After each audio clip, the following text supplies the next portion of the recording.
my piano is out of tune. I apologize. It's like a honky tonk.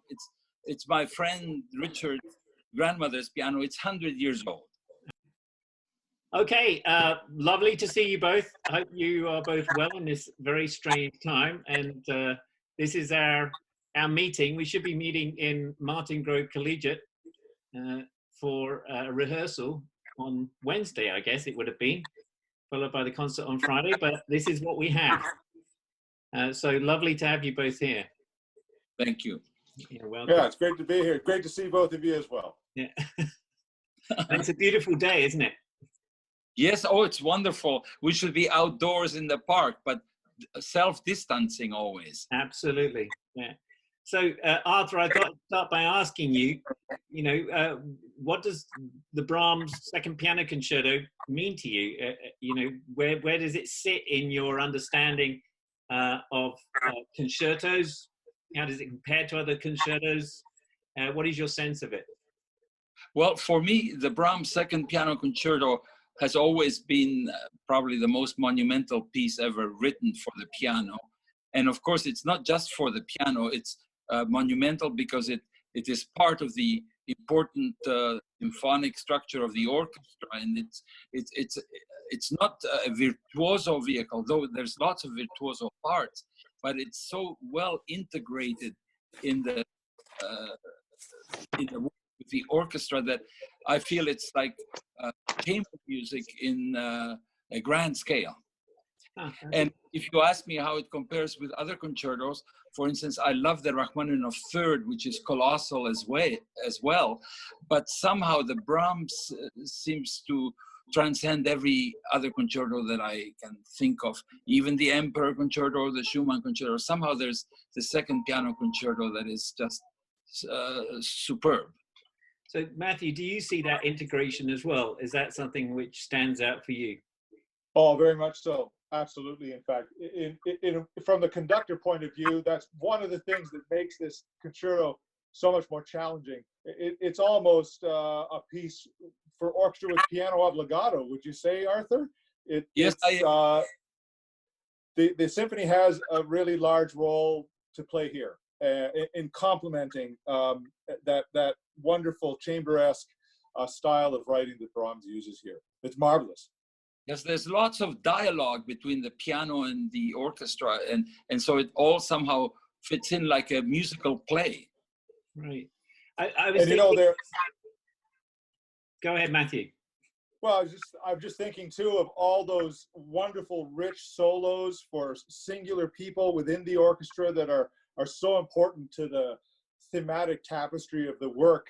It's amazing when this marvelous grand piece collapses down to these really intimate chamber moments. Well, especially like the slow movement, the third movement that has the wonderful cello solo, and the piano sort of intertwines and does some arabesque and some kind of ornamental things, but it's the cello that really has the important melody. And it's also true. The whole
horn, for instance, is so important. It's so wonderful, and the whole theme starts with the horn.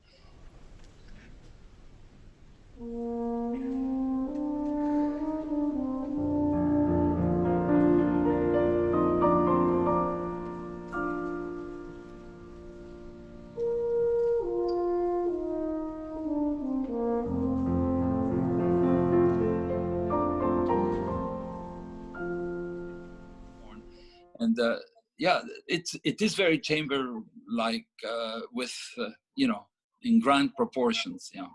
But I still feel, you know, and this is something I tried to point out in the podcast, that while it has this integration of parts, there is almost the piano almost sits on a different plane to the orchestra at the same time as having the integration.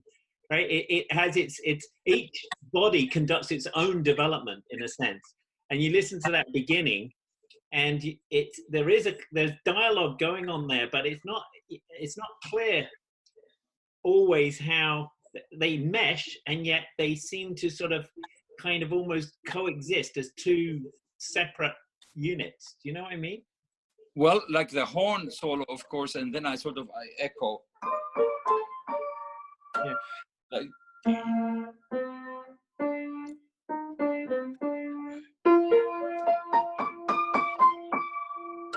so.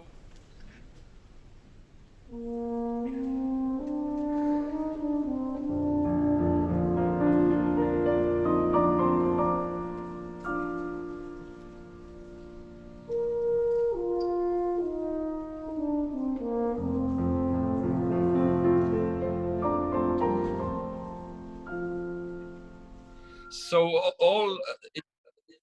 there's so much canonic elements, we always almost echo each other in many areas of the concerto, like also in the last movement, the rondo movement, and of course the scherzo movement, which is appassionato, very passionate, and it's very almost like a dance, like.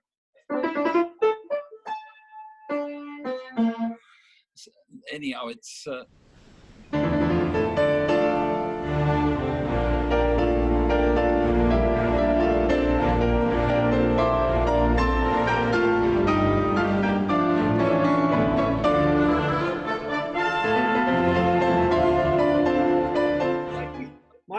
Why do you think that Brahms included that? I mean, Well, it's 4 movements. There's usually 3 movements, right?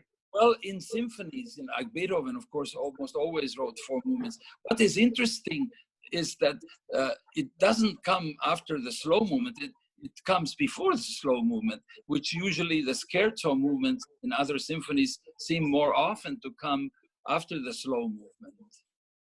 Well, I don't know if you would agree with Brahms, Arthur, but he himself said the first movement was too simple to just go straight into the third movement, and so needed some passionate change of character to and in fact the third movement becomes my favorite in many ways, partly because I'm a cellist and this is the only Brahms cello concerto that you're going to get, but also because it sets up this wonderful, peaceful, introspective moment that's just so delightful. So I think that journey is where that scherzo comes from to set up that wonderful third movement. Yeah, the wonderful third movement actually eventually became a song. Immer leiser wird mein Schlummer, more gentle becomes my slumber or something. It's a song that came after the slow movement of the cello. It's in a different key also, and it's minor, but it's so reminiscent of the, and it's I think Brahms liked this particular melody so that he just couldn't get rid of it in his mind and needed it. Play it for us. I mean.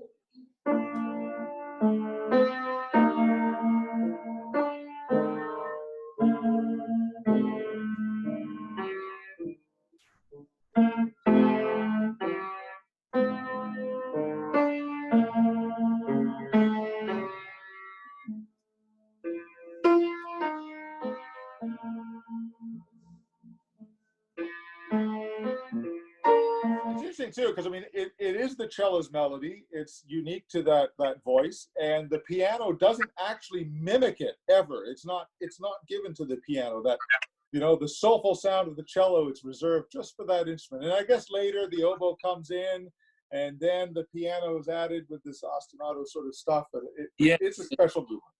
Interesting that this.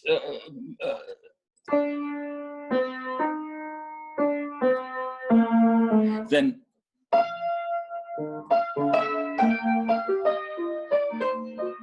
so when the piano comes in, it plays it twice as fast. It's diminuted, but it's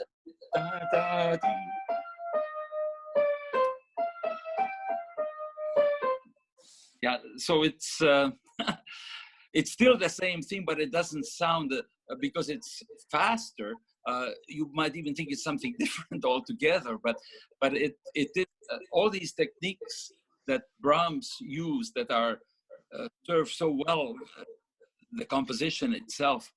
It's diminutions, augmentations, canonic things, fugal sort of question answers and.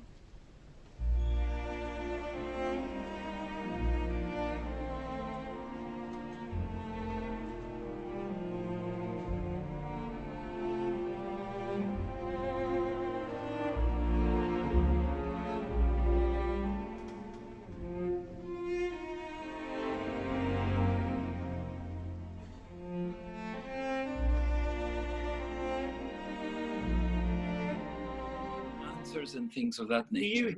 Do you hear development between or through the movements? Is there thematic development that actually happens across the whole concerto in a way that links the movements together?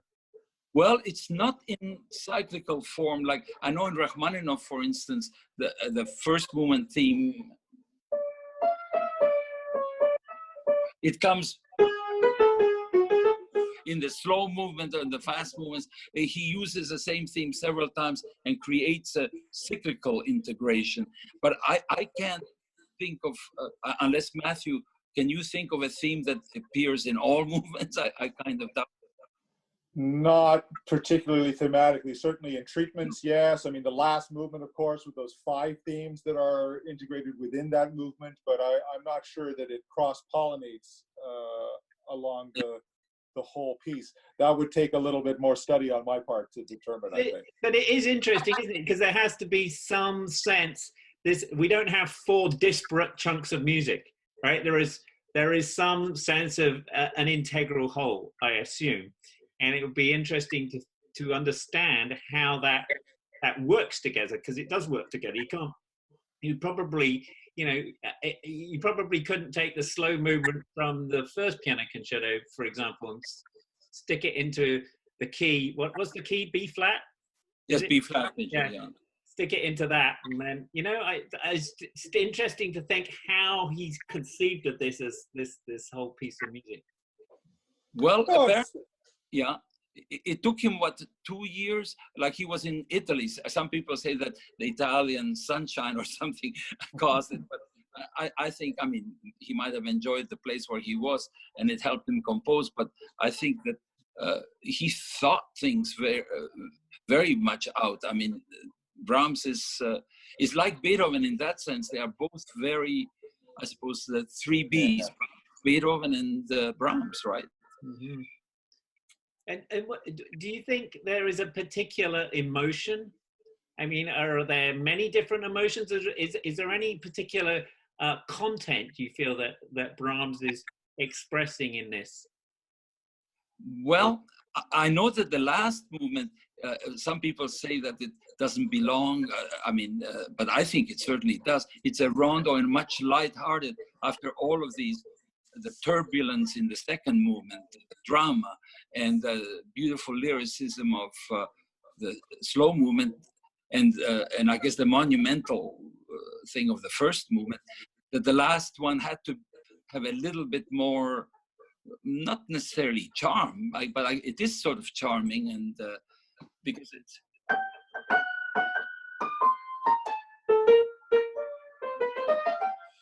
it somehow lilts and does things. I mean, I think that Brahms at this time, one of the delightful things that I read was that it was at the same time that wonderful big full beard that we associate with Brahms appeared, you know, and a bit eccentric, but also, I don't know, I feel like kind of a bit more sure of himself, because, you know, he was always chasing after Beethoven early on. And he really did take his time to create those, well, the first piano concerto, but the first symphonies, of course, famously. And now, I don't know, there's a sense that maybe this is a more inward looking, a more secure, and a more for Brahms that now permeates the piece. Yeah, he was 48 when he composed it or first performed it himself. So it's around, I guess, more or less your age, right, Matthew? No, you're That's young. a very You are good point. of the same maturity as Brahms when he wrote this concerto, so it's ideal for you. See, yeah, I thought I identified with it in a special kind of way. Yeah, now you know. And I wish we could play it together. I miss so much all the rehearsals that we could have had together, and one learns much more. Rehearsals sometimes are even more fun, and especially with you, because you're so good, that I enjoy, and I miss the collaboration that we would have had in this concerto. Well, but come on now, we are going to have that collaboration. It's just going to have to wait a little bit longer, right, Arthur? Yeah, and let's hope this virus, they'll find that vaccine so that we can all work together, not 6 feet apart. Looking forward to it. Okay. List. Bye, everybody. Bye. Take care, guys. Bye-bye. Okay, bye.